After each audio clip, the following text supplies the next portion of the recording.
Hi there. Thank you for joining me today.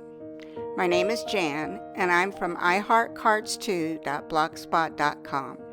I'm an independent Stampin' Up! Demonstrator in the US, and in this video tutorial I'm going to show you how to make the Ferrero Rocher treat box. The stamp set that I'm using is the Sweet Conversations Photopolymer Stamp Set. I'm using the Happy Valentine's Day stamp out of this set, and I'm also using the Bouquet of Love hybrid embossing folder and the coordinating dies. The other die that I've used comes from the Hippo and Friends dies, and it is the smallest oval shape. Here you can see the two die cuts that I've made, the oval on the embossed real red cardstock and the heart.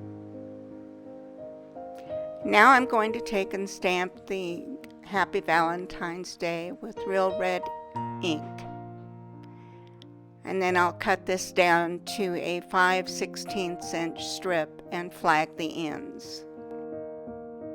Now we have the stamping and die cutting done. We'll get on to putting our box together.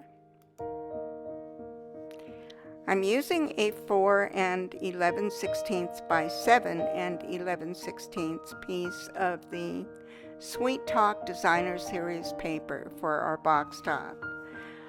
This piece is scored at 3/4 of an inch and 1.5 inches on all four sides. The box bottom is a 6 5/8 by 9 5/8 piece of real red cardstock that has been scored at 1.25 inches and 2.5 inches on all four sides.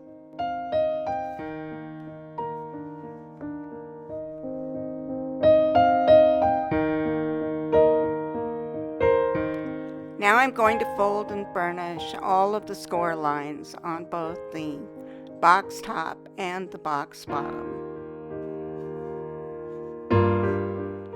At the end of this video, you will get to see the Sweet Conversations Class in the Mail projects, so be sure to watch the tutorial all the way through.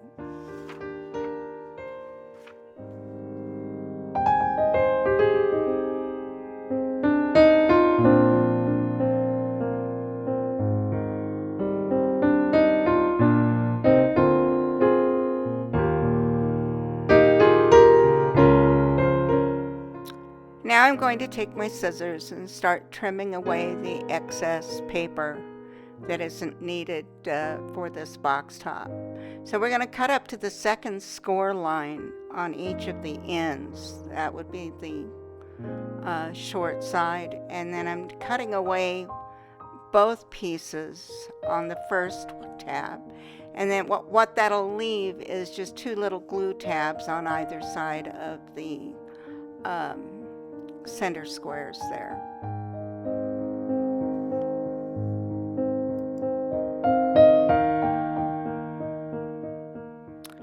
I found myself struggling a little bit trying to see the lines on this side of the paper, so I wound up turning it over, and it was a little easier to see where I was going. Some paper just gets too busy and it's difficult to see.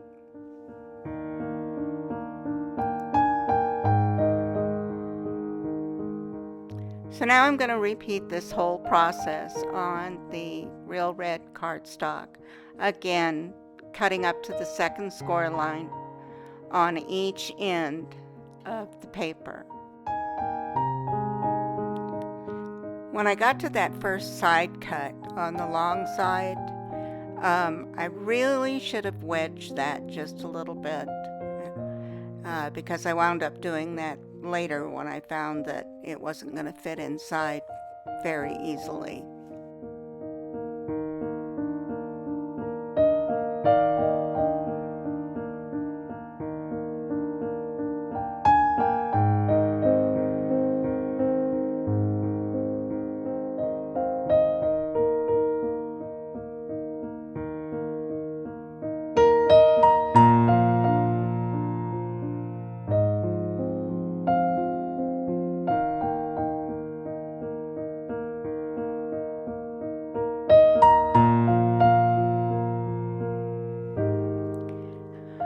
my paper trimmer to trim away 1/2 inch on all of the glue tabs. It was easier than trying to eyeball it, and I needed to reduce the bulk on those. Now I'm adding tear and tape to the sides and the ends. These will be the last things that get folded in when we go to put the box together. Now I'm going to repeat the same process on the box top. And here I'm starting to put this together. I've used multi-purpose liquid glue on the glue tabs and folded them to the inside of the box, adhering it to the box ends. You want to make sure that these are squared up nicely, so be patient. It only takes a minute for the glue to set up. Now we're going to remove the tear and tape cover and adhere those to the inside of the box as well. Make sure you use your bone folder to take and burnish those that tape edge down well. See, this is where I had to trim those edges off. They just weren't going to. If it's too wide, it's going to buckle once you fold that in, and that doesn't look very good.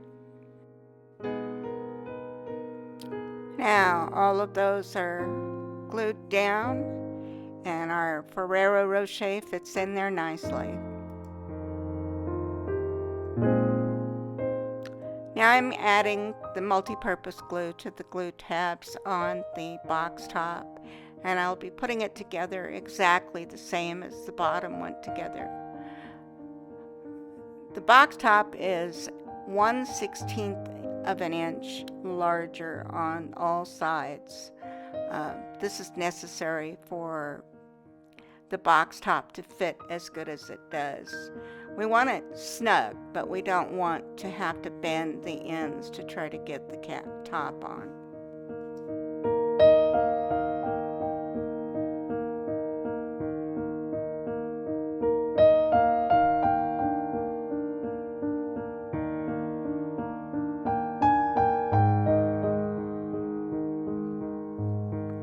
Now we're going to add the dimensionals to the die cuts.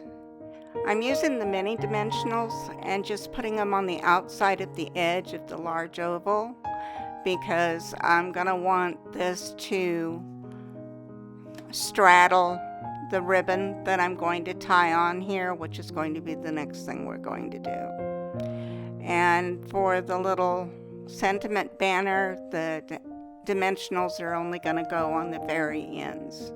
And then I switch to a regular size dimensional for the heart.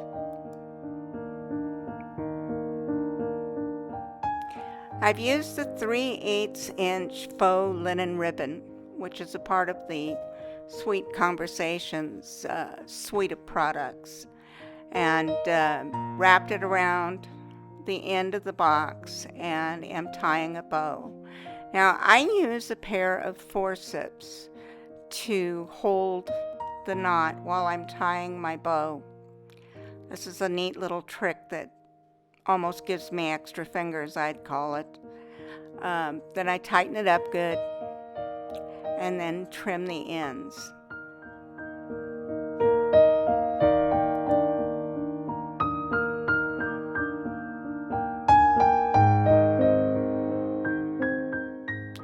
Now I'm going to remove the backing on all the dimensionals, starting with the oval first, and stick that down to the top of the box.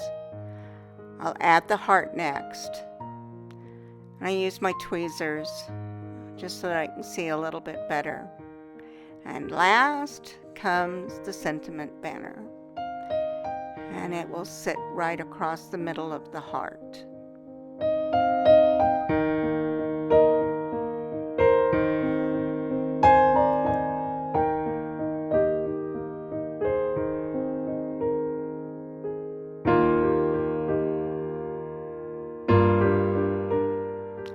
Now I'm going to add 3 of the Iridescent Rhinestone Basic Jewels. Gotta have a little bling. I love these. They tend to pick up the color of whatever you put them on. And now our box is finished.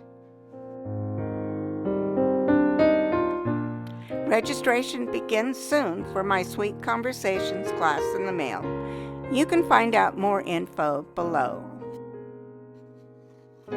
If you are in the United States and need a demonstrator, then you can order your supplies in my online store by clicking on the link provided below. If you are interested in earning a discount on your Stampin' Up! Purchases, I'd love to have you join my team, and you can purchase the starter kit by clicking on that link, which you will also find listed below. If you enjoyed this video, please give me a thumbs up and consider subscribing to my YouTube channel. If you click on the little bell, you'll receive notifications when I post any new content. Thank you for sharing this time with me. I'll see you soon.